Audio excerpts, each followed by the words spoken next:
in mid-term through an otherwise 5-year term, which is what I perceived to be, but even more privileged that I come in another capacity as the nominee for the Ministry of Defense. For purposes of introduction, I am Rosalinda Soipan Tuya, former member of Parliament. I pride myself to have served for 3 terms, 2 terms as at the National Assembly, and a very short 3rd term as a member of the Senate. In terms of education background, I'm a lawyer by training, having done my Bachelor of Laws degree from the University of Nairobi. I have also acquired a diploma in law through the Advocates Training Program at the Kenya School of Law. And I have a Master of Laws in Sustainable International Development from the University of Washington in Seattle. I have had occasion to serve in various capacities at the private sector through development work. I have worked with the USAID. I have worked with the Kituo cha Sheria in advancing public interest litigation. I have also had occasion to serve as a member of the executive in the capacity of Cabinet Secretary in charge of environment, climate change, and forestry. Mr. Speaker, in terms of suitability for the position that I have been nominated to, the array of service that I have had occasion to be in, both in the public sector, the private sector, and in the civil service as a Cabinet Secretary, really posture me for this position as Cabinet nominee for Defense. Mr. Speaker, and my legal background and training from my conception of the role ahead of me, it's largely a policy role in terms of analysis of policy, design of policy, and oversight of implementation of policy. And I believe that my role and experience in the 3 fields posture me well for the assignment ahead. The assignment ahead, should I be confirmed by this committee, again is largely a heavily constitutional office. You will find that the defense sector or the defense space and indeed national security really has the Constitution and Parliament as the bedrock of operations of the role ahead of me.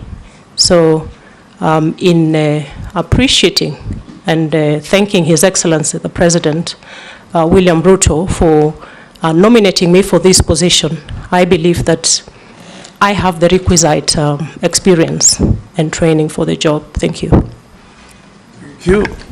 We'll ask the Deputy Speaker to have the first shot at questioning you. Okay, thank you, Honorable Speaker. I can also make a confession that the nominee was my student at University of Nairobi, but that in no way will affect my judgment. Honorable Soipan, like you said, that the defense docket is highly regulated by law and rules and standing orders and military procedures. We have the Constitution and the Kenya Defense Forces Act, which establishes the position of Cabinet Secretary for Defense, who is then the principal advisor of the President on defense policy, while we have the Chief of Defense Forces, who advises the military on operational and administrative matters. So Despite these two distinct roles, there's a potential that there can be an overlap. How do you intend to manage that relationship? Because that is probably the most difficult thing in the position. Thank you.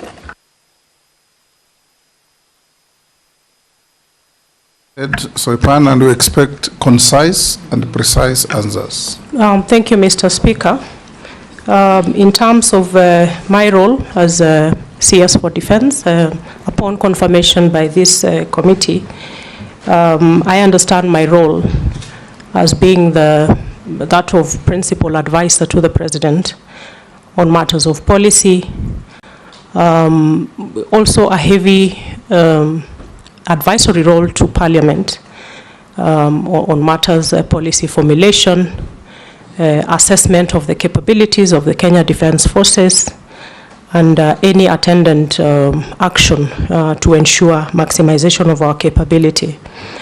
Mr. Speaker, I am aware of the distinction between, I have no military background, and the Ministry of Defense has both a uniformed unit and a civilian unit. My role upon confirmation again will be chair of the Defense Council, the composition of which is consists of the Chief of the Defense Forces, the CDF, and the service commanders. And I am a team player by design and by practice.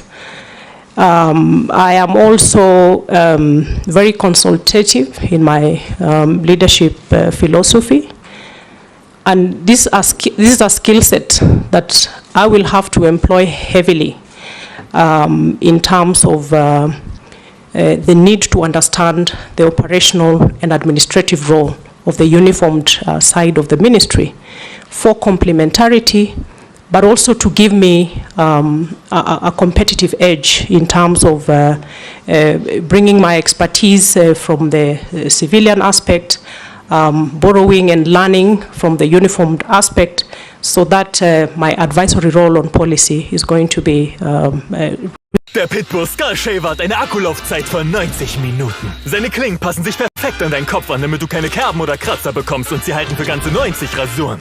All das und ein geschmeidig rasierter Kopf in nur 90 Sekunden. Bei XXX Lutz. Bei XXX Lutz.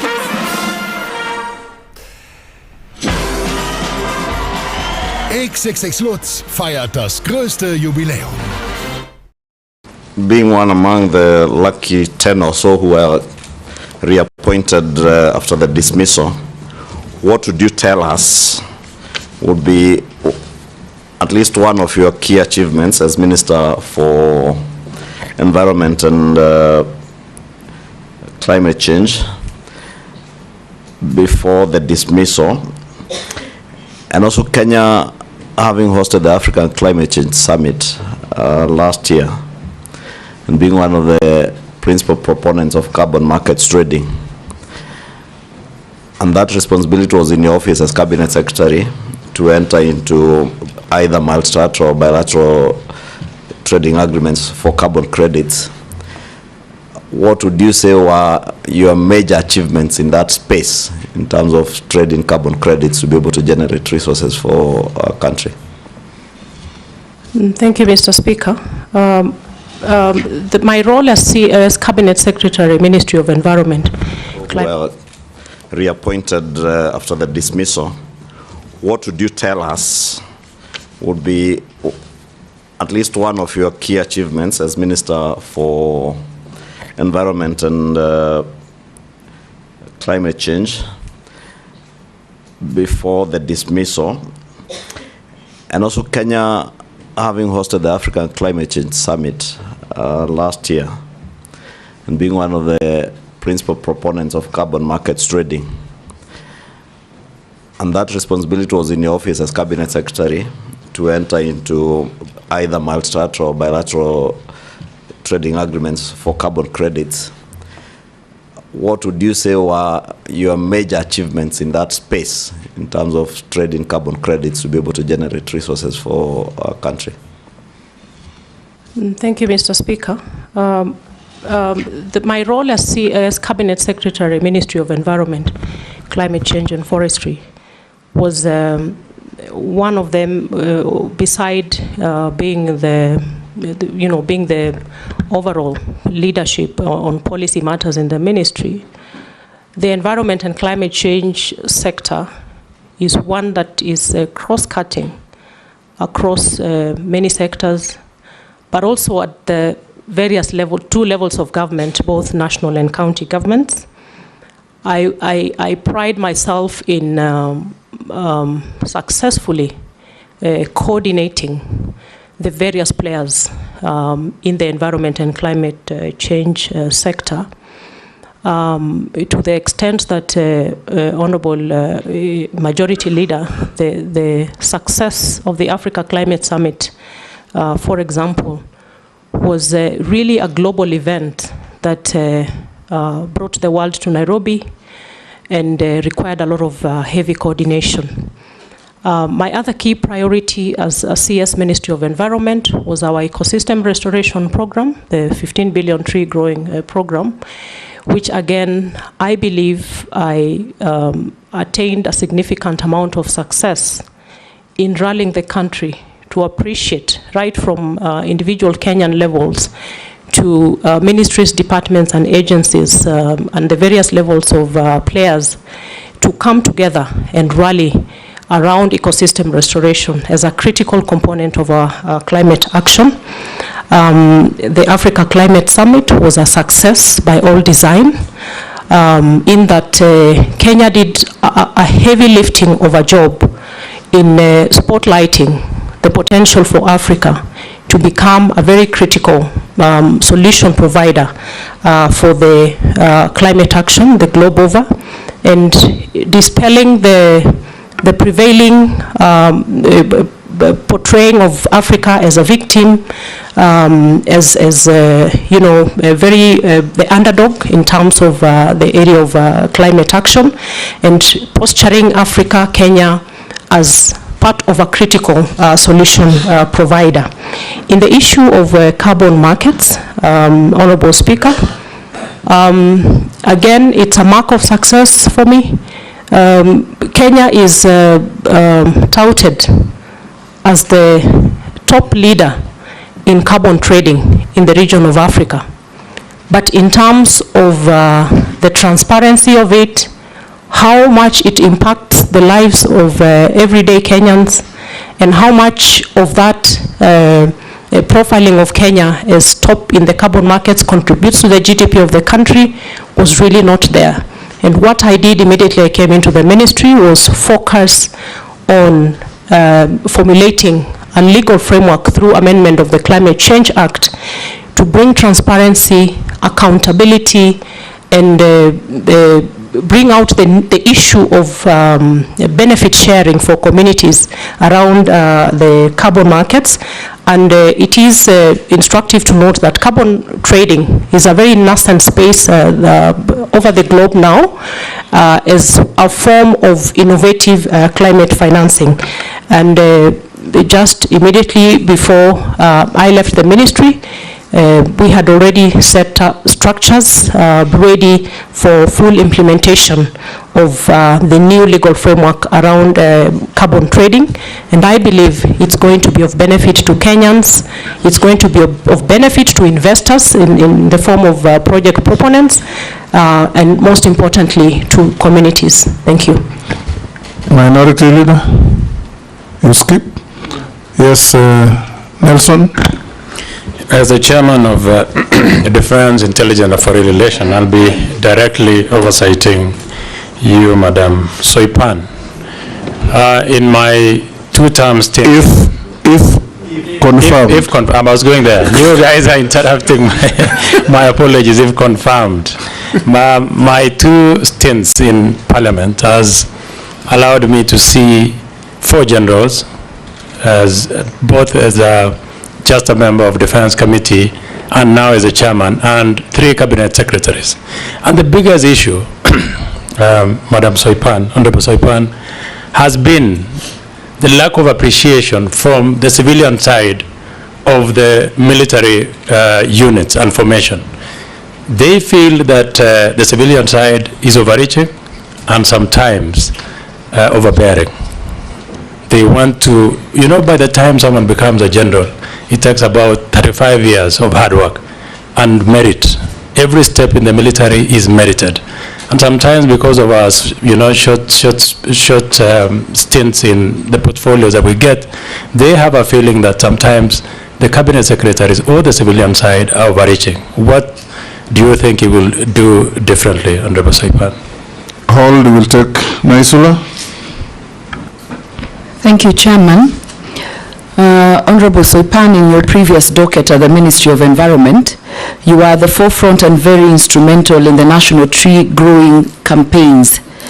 Kenyans and many of us were concerned about the amount invested in the various government officials, such as cabinet secretaries who traversed the country in choppers to participate in tree planting drive. While these exercises could have been conducted by the governors and the counties and our members of parliament and the people at the community level, now that Kenyans are very keen on austerity measures, what will you make sure, what will you do? And you first tell us what was the justification, or what did you have in mind as a cabinet secretary to see all those resources spent on choppers to go and plant trees? The second question is the issue of deployment of KDF in our homeland. We saw recently how KDF was deployed in inland or homeland without it being passed in Parliament. And we did it the next day hurriedly, even without members of Parliament deliberating on that matter. I would like to get your view on this. And also deployment of KDF in parts of North Rift, parts of our country. And the true feeling on the ground is that they do not respond fast when they are needed. They say they have to wait for orders. And the questions the civilians and the communities are asking, then why are you there in the first place if you cannot be the first respondents when something happens, when the bandits attack, and you have to wait for orders from somewhere else? And Chairman, the last question is that there are projects which were done by KDF in the last administration. Some are complete, but payment has not been done. Will the payment, do you think there should be continuity in government projects while others are incomplete, but 2 years down the line they have not been embarked on? Do you think continuity should be there, because there should be value for money? You can respond to those two. Thank you, Honorable Speaker. The question by the Honorable Nelson Koech on the probability of my overreaching my mandate from the civilian side and infringing on the uniform side of the ministry. I can give assurance to all the players in the Ministry of Defense that upon my confirmation as CS Defense, that as I had said earlier, I'm very heavy on team playing. I'm also a fast learner, Honorable Koech, and I'll have a lot of learning to do in terms of the military operations, the administration. And in order for me to effectively exercise my overall oversight, the overall policy direction and advisory, I will need to critically understand those operations without infringing or interfering with those very distinct roles of the uniformed units of the ministry. That I can give assurance. I'm also very, very consultative in my leadership style. Honorable Naisola, the issue of tree growing in choppers by cabinet secretaries. My main role as CS for environment in the tree growing activity was really coordinatory. And you will appreciate, Honorable Naisola, that the nature of the ecosystem restoration program is that it has to have everybody on board, from individual Kenyans, private sector, and all government agencies. So it cannot be the preserve of even the Ministry of Environment, and that is why we were very heavy on the whole of government and whole of society approach to the tree growing program. In the coordinatory role of when I was CS Environment, we did not make any provision for transport or logistics arrangements for cabinet secretaries when they were exercising their, when they were doing their ministerial activities around tree growing. So any cabinet secretary who traveled by chopper, by road, really it was outside of my mandate and scope, and therefore I cannot speak to that. The only thing I can say is that during the second national tree growing program, and having noted a number of concerns raised by Kenyans around the heavy presence of helicopters and heavy spending around tree growing, again we addressed that at cabinet level, and making sure that the exercise was again very grassroots centered. The coordination by the Kenya Forest Service and other entities at the community or the grassroots level, or at the forestation levels. And therefore, in terms of resources, I had no mandate to resource anybody to go out and plant trees. Actually, my role was only coordinatory. In terms of the second question, Honorable Lesuda, on deployment of KDF, Mr. Speaker, it is very important for Kenyans to understand the core mandate of the KDF, and one of which is the defense and protection of the territorial integrity of the country, as well as the country's sovereignty. The other two key functions of KDF revolve around internal deployment, and it comes in two forms. This is a constitutional mandate of KDF on one facet, and this is should be Article 241 3B of the Constitution, where KDF can come in to assist and cooperate with other agencies in instances of emergency and disaster. An example of which is the deployment of KDF to assist during the flooding situation where we lost a lot of lives in Mahio. In that instance, deployment happens and then a report is made to Parliament. And it is also important to note that under that particular deployment of assisting and cooperating with other agencies, the KDF is not the front line. The front line is these other agencies, and it is the case with the northern Kenya deployment.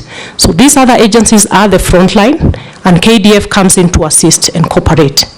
The other very important facet of deployment is Article 241 3C. And Mr. Speaker, this is the aspect of deployment which cannot happen without the authority of Parliament. And this is the deployment of the KDF forces to keep peace in instances of instability in the country. And that cannot happen without the express approval of Parliament. And in that instance, the KDF take the front line in terms of operations. Allow me, Mr. Speaker, to speak to the deployment that happened during the recent unrest. The deployment happened around the assistance and cooperation with other agencies. So it is not the 241 3C where KDF takes the front line. And what happened is that the CS then did the deployment via gazette notice for KDF to assist the National Police Service, and the following day came before Parliament to seek authority for 241 3C. But the 241 3C was never effected. The only effect was done on 241 3B on assistance. And the reason why, in my thinking, that the deployment under 241 3C never happened is because upon the court case, which I believe is still live, and I will not speak to the merits or demerits of the case, is that the court then mandated the government to expand on the scope, the nature, and the duration of the deployment, and that was done through a subsequent Gazette notice, which then gave a broader definition of the deployment across the country, and until the unrest situation is addressed. Thank you. Sorry, Mr. Speaker, there's one more question, but allow me also to say that all the operations of KDF, and indeed under the principles of national security is subject to the Constitution. National security is subject to the authority of Parliament. And I will, upon confirmation, be very keen to focus on the need to strictly adhere to the constitutional provisions with regard to deployment. And Honorable Lesuda, with regard to the slow nature of movement by KDF, of course, I have not had occasion to listen and hear out that part of the complaint, but I would imagine it is because they are not the front line. The front line is the National Police Service.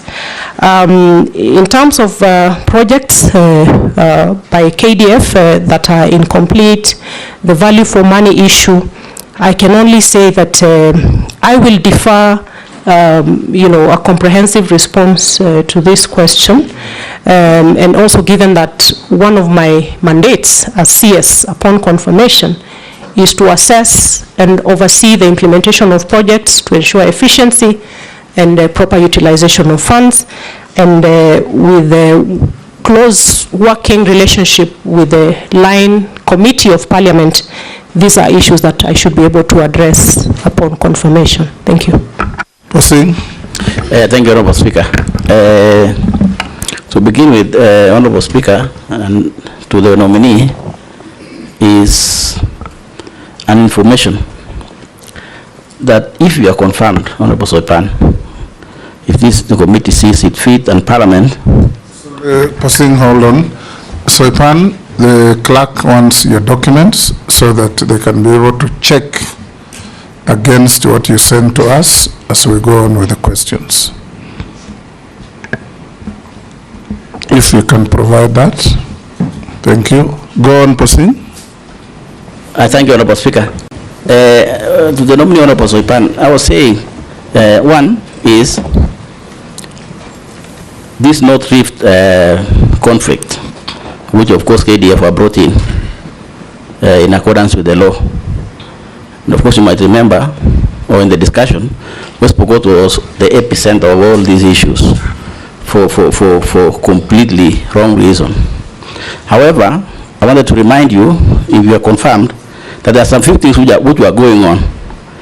And I hope when you come in that you don't forget, so I want to give it for your list.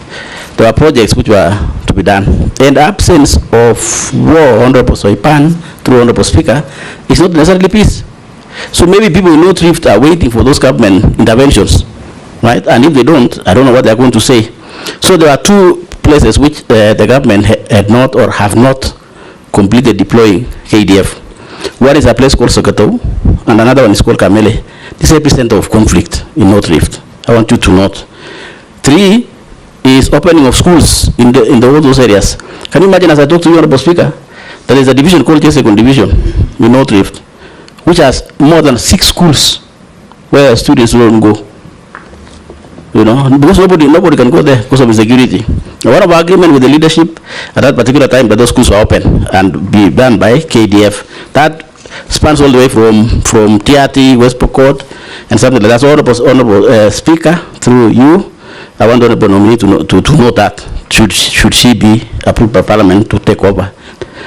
The question there, therefore, is, Honorable Soipan, this recruitment of KDF has been bringing a lot of problems in the public at that local level in terms of corruption. And it's almost becoming an official thing where a parent with a child going for recruitment comes to some of us as leaders and ask for money. Can you imagine? Money to be used to pay people in KDF. And the average is between 600 and 1 million. Imagine. You know, it's terrible. It's terrible. And you know, locally, and particularly for us pastoralists, being employed in the army is almost like going to heaven. You know, it is the best job, actually, from where I come from. It's actually the best job. So people spend a lot of money. So what will you do now? That is the question. You don't need to respond to the earlier one. The question will be, what will you do in this department that is said people buying jobs, people selling, and it is true, Honorable Soipan, people sell land to pay 600,000 to 1 million. What will you do, Madam Soipan, that there is nobody to pay to be recruited as a KDF? Thank you, Speaker. Vicaria, you will pass. Emase, you will pass.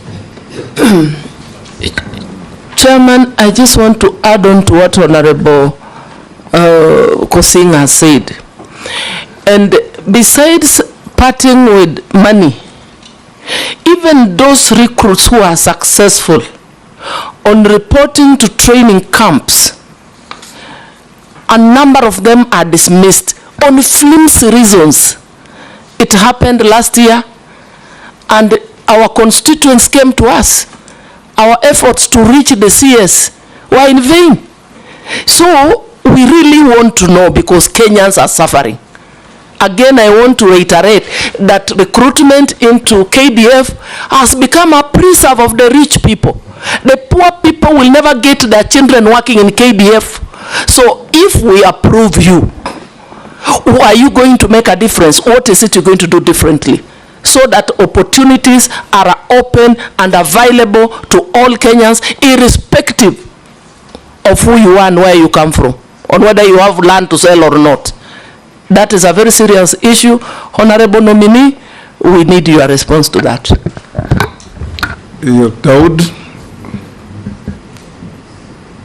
Thank you, Mr. Speaker. Mr. Speaker, Honorable Soipan, you did a wonderful job while you were in environment, and I believe if we approve you, you will do better in defense.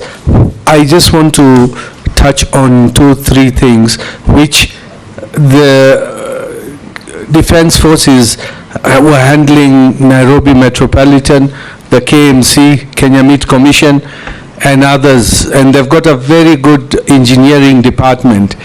Would you probably think, if you are appointed, to have the company, the Kenya Defense Forces, like a company where they would come and assist in making schools and making bridges and all that at a fraction of a cost what the government would be paying private contractors? Would you think that would work if you were appointed? You can answer those, Soipan. Thank you, Mr. Speaker.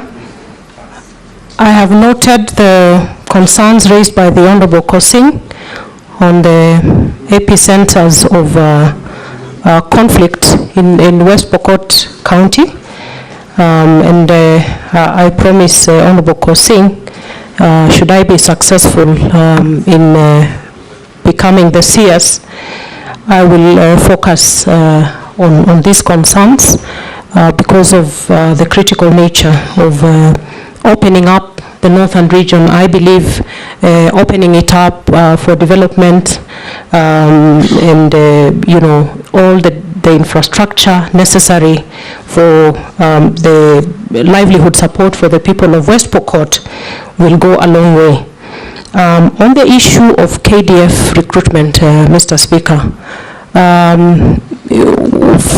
from my reading of the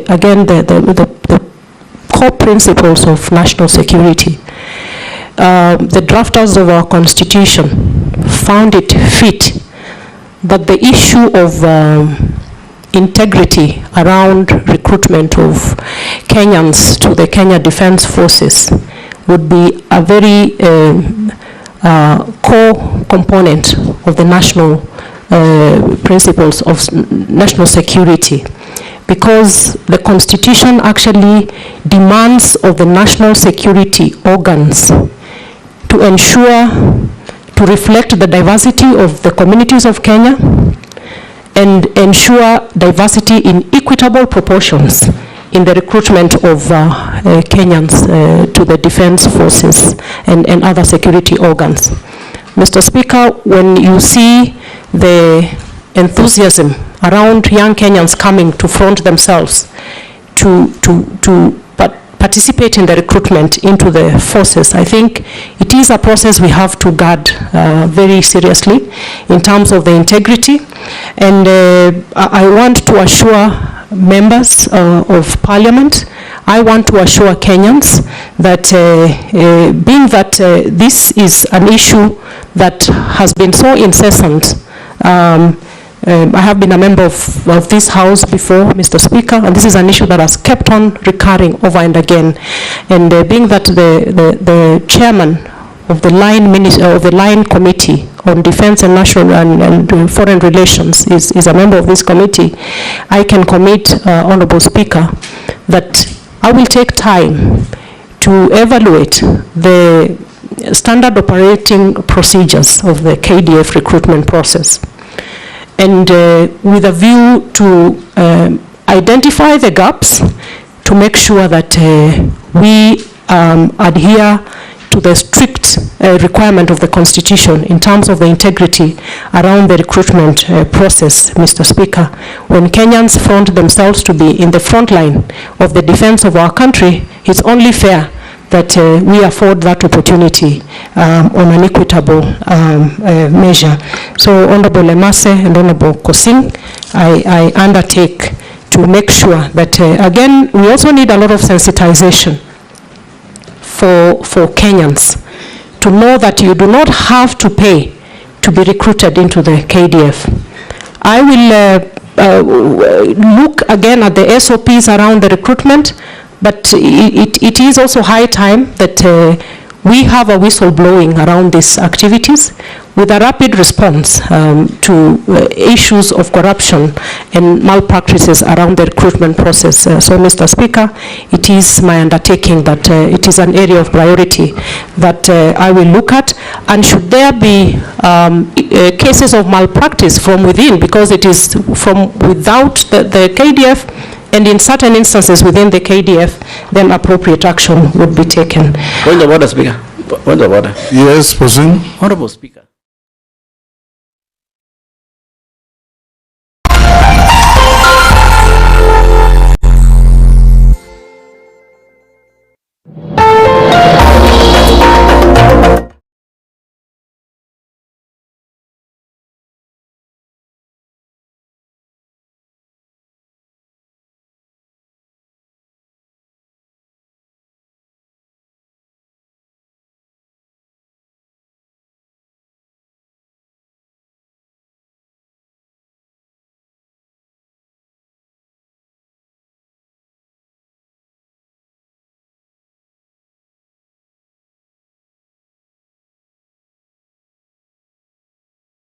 I respond to Honorable Dawood. Allow me to say, Honorable Dawood, allow me to say one more thing with regard to the recruitment menace and corruption.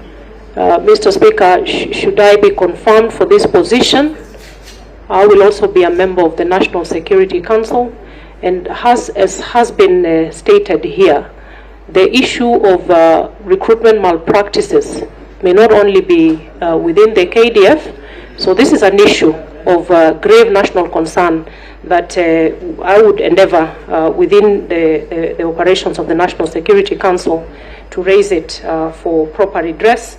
But, Honorable Speaker, the points raised by members are well noted, including the communication aspect. The Honorable Dawood, the issue of the participation of the Kenya Defense Forces in the development agenda of the country. I think that really is the scope of your question. And we have a defense industry or industrialization policy whose import is really to have the KDF be part of the national development agenda because of certain competencies that are found within the KDF. When you look at certain state corporations under the Ministry of Defense, one of which being the Kenya Ordnance Factories Corporation, which deals with the manufacture of ammunition and is slowly expanding its mandate to food production. It comes with a facet of the KDF, which because of the competitive edge in terms of skills and expertise, it can then contribute to the national development agenda of job creation, food security, and the likes, and also in the construction industry. And that is the same scope of operation of KMC. You know, bringing KMC into the operations of KDF, again, is in the same spirit. Mr. Speaker, I believe that the issue of defense industry is very critical. And particularly for the sake of self-sufficiency of the Kenya Defense Forces in the wake of a very shaky fiscal situation, not just in Kenya, but the globe over. I think because of the critical nature of the mandate of KDF, we should be expanding the scope of operations to make sure that we engage in industries that will bring about self-sufficiency in terms of operations, food sufficiency, and indeed the issue of capacity building and equipment capabilities. So, Honorable Dawood, it is an area of critical concern for me, but the very strategic state corporations under the ministry should be, facilitated through investment to make sure that we expand that scope of work of the KDF. Thank you. Ferdinand? I think we hope you're going to be made the CS for defense from what you're saying. However, Mr. Speaker, we've had a lot of widespread criticism and public uproar on the equipment, related equipment of the military equipment that we have seen this in several accidents that have been there involving the aircrafts, and of course the concern therefore is the safety of the country's defense force. Yeah, and when it comes to the funding, I think the defense force actually gets most of the funds, and so I just want to ask you a very simple question. What measures are you going to take to address the maintenance and modernization? You're up to that task. Modernization of the military equipment to ensure that there's safety and in the defense forces, and effectively utilize the allocated funds that you normally get, because we give them a lot of money when it comes to utilization of the funds. And also we have not been told about the modernizing the equipment. I think take that note and let us know what you want to do. What programs do you have on that? Morugara, you will pass. Owen, you will pass. Yeah, Mr. Speaker, I have one question to the nominee, Honorable Soipan Tuya. Article 153, subsection 3 requires CSs to appear before National Assembly or Senate committees when summoned, especially to answer to questions within their responsibility. However, many times the Ministry of Defense has invoked Section 49 of the Kenya Defense Forces Act, which basically limits access to information to protect national security, and therefore hindering Parliament's ability to oversight the ministry due to lack of information. You have been in Parliament, so I'm sure you understand this, and how much members would like to know and how much they can be told. So if you are approved, how do you plan to balance the need for national security with also the constitutional requirements for transparency and accountability to the people's representatives? Let's take one more. Muller, you will pass. Thank you, Speaker.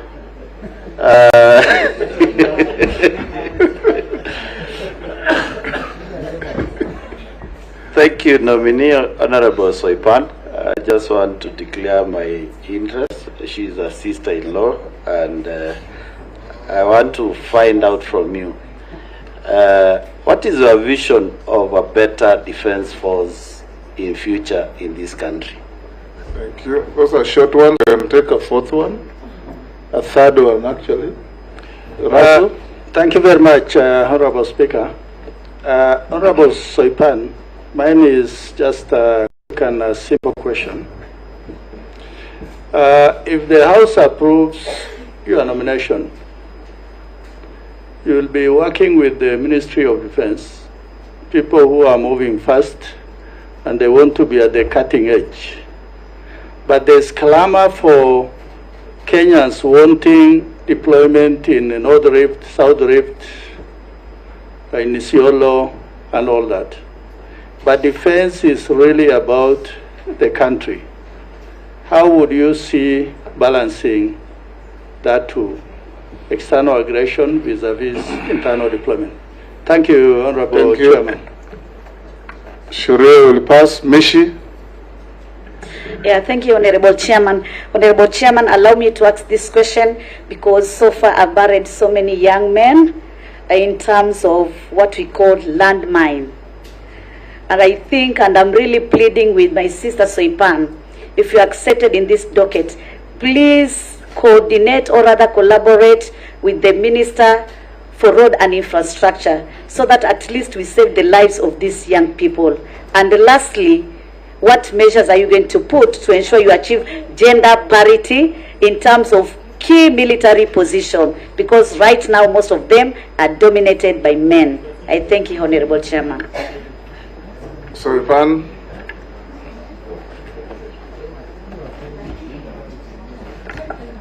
Thank you, Mr. Speaker. I'll start with a question by the Honorable Ferdinand Wanyonyi, on the safety of equipment and the issue of maintenance and modernization vis-a-vis the budgetary allocation for the Ministry of Defense. Mr. Speaker, on the issue of budget, the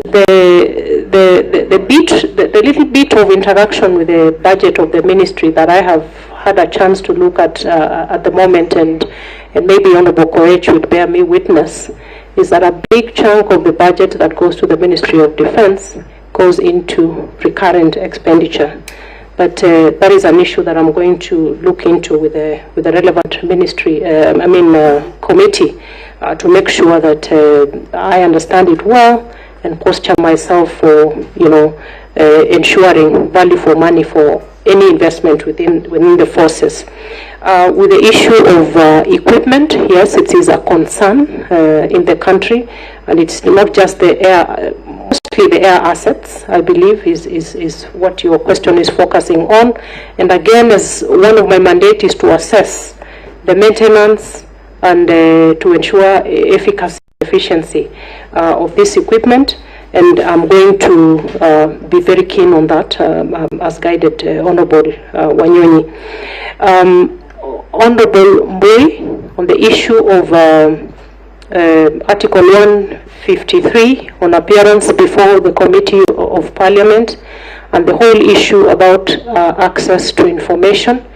Mr. Speaker, access to information, as members would know, has certain limitations under Article 24 of the Constitution.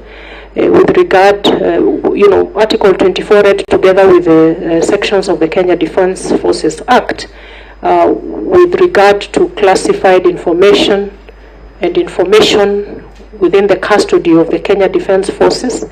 And there is categorization of information that cannot be divulged because it amounts to jeopardizing the national security.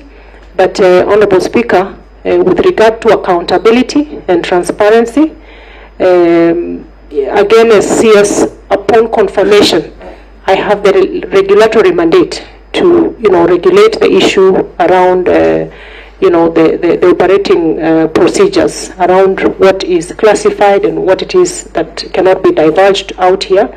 And it is also about the authority of who is requesting the information from the Kenya Defence Forces.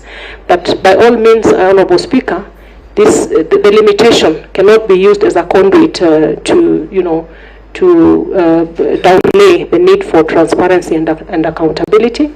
So through my chairmanship of the Defence Council, once approved, again is an issue that I will look into to ensure that there is a balance and that the ministry is not hiding under the limitation of the access to information constitutional provision. Honorable Mule, I think, it's Honorable Mule, on the issue of what vision I would have for a very effective KDF. It is really about a well-equipped posturing of the various forces, both the air, the water, and the land in terms of the army. It is about mission preparedness and readiness to respond to any external aggression in proportionate measure. And really, again, to make sure in terms of training, equipping and capacity building, the issue of the welfare of our service members is also of great concern for me, to make sure that the men and women who are again taking the front line in defense of the country are comfortable and well prepared to be ready for mission. The Honorable Dido Raso, the balance between readiness to respond to external aggression or potential threats of external nature, and what I might be reading that you're talking about over-engagement of the KDF internally. It's a balance that we must strike, and again, being that the whole defense and protection mandate is really under this subject to the authority of the Constitution, I will make sure that the deployment of external and internal aspects of deployment of KDF are in balanced proportions, noting that the core mandate is really the territorial borders of the country and protection of the country from external aggression. The Honorable Mishimboko, I might have missed the question on how you would wish the KDF to respond to the issue of, is it the road carnage or landmines? It is the landmine. Yes. Because if you tarmac the road, if you put cabro, then they cannot be able to plant those landmines. That is why I was saying that you need to collaborate with the CS for infrastructure and roads. Agreed, Honorable Mishi, and the point is taken. On the issue of gender parity, Honorable Speaker, I think as a country we have come from very far, because, Honorable Speaker, it is interesting to note that the Women's Service Corps was only disbanded in 1999 in the country, very recent.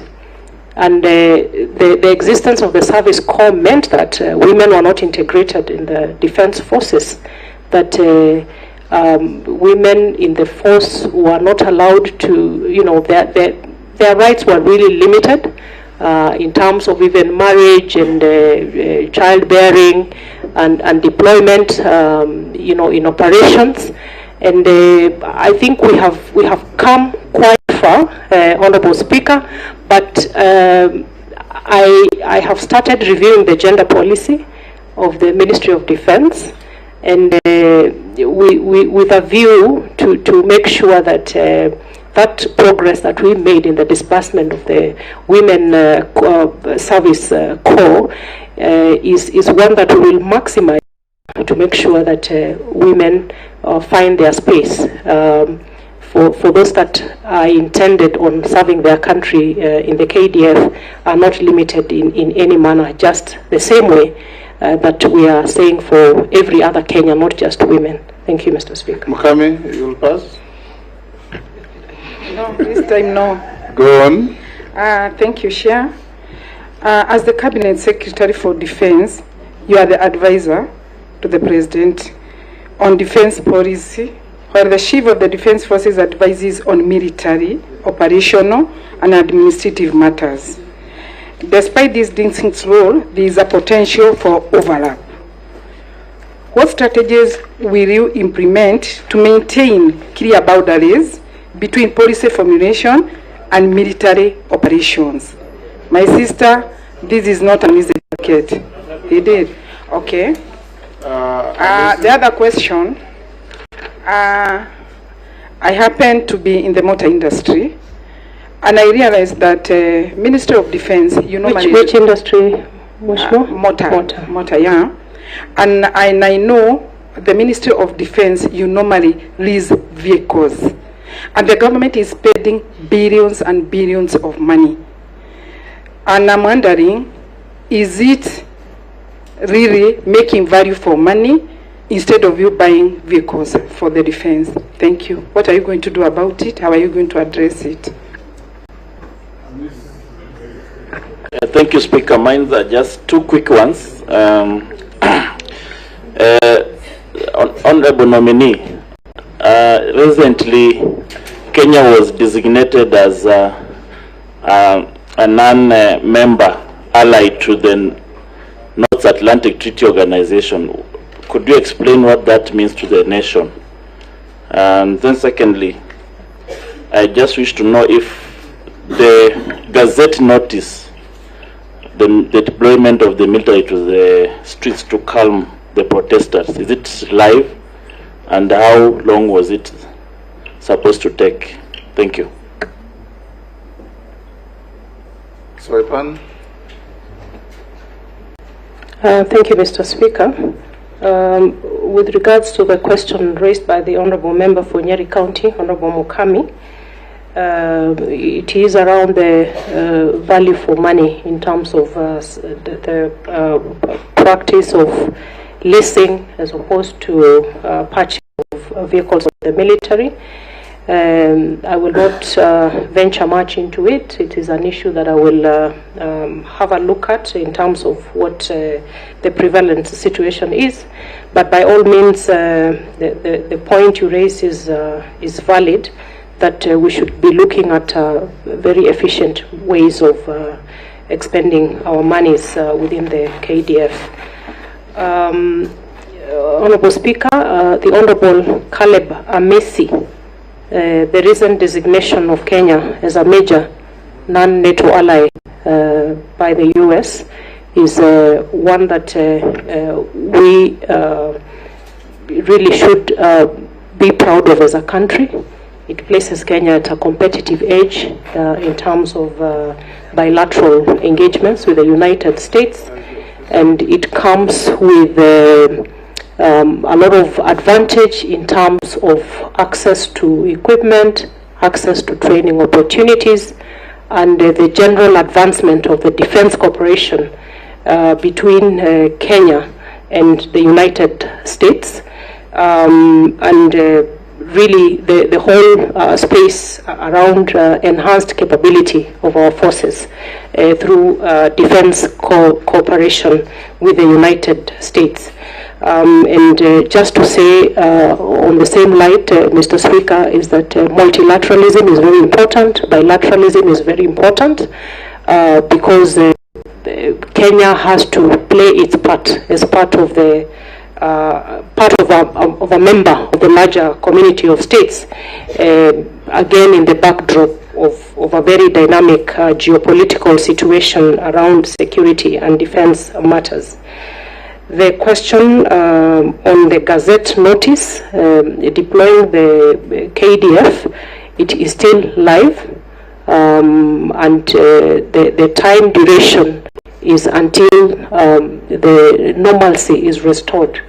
And I think it's an issue that upon confirmation is to go back and assess the situation with a view to know the utility of whether to keep on having the deployment subsisting or to bring it to a halt, given that a fair amount really the whole space around enhanced capability of our forces through defense cooperation with the United States.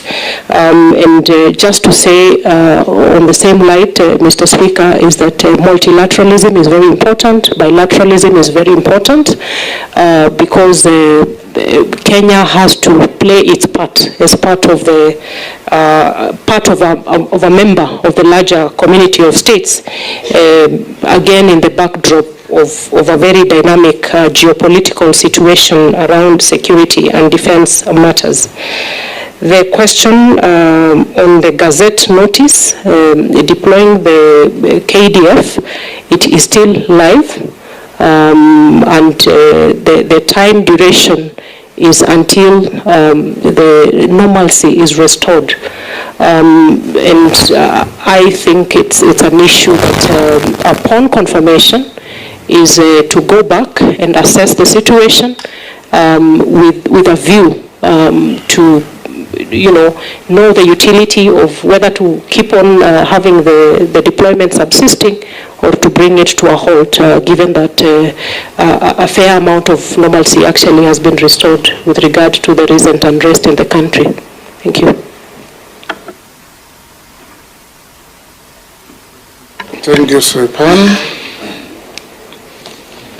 I'll ask you a few mundane questions that you can answer. In your last deployment before dismissal, have you been adversely mentioned in any integrity-related report or investigations? Not at all, Mr. Speaker. Do you hold any leadership position in any political party? No. What is your net worth? Mr. Speaker, my net worth stands at 243,448 million Kenya shillings. How much were you worth at the last? It was 156 million Kenya shillings. What has occasioned the growth? Mr. Speaker, it's largely appreciation of assets, private business, and one asset acquired within Nairobi, Mr. Speaker. Thank you. We'll come to the end there. Your documents have been looked at, compared with what you sent to us, and they've been found to be in order. So your originals will be given back to you. Memoranda. We also are informed by the clerk that you adequately responded to the memoranda sent against you, and there were 44. Some were just saying well done, others were saying you are not suitable, and so on. Those that had any details, you have responded. So unless you are lawfully held, you are hereby discharged. Thank you, Honorable Speaker. Appreciated. Thank you.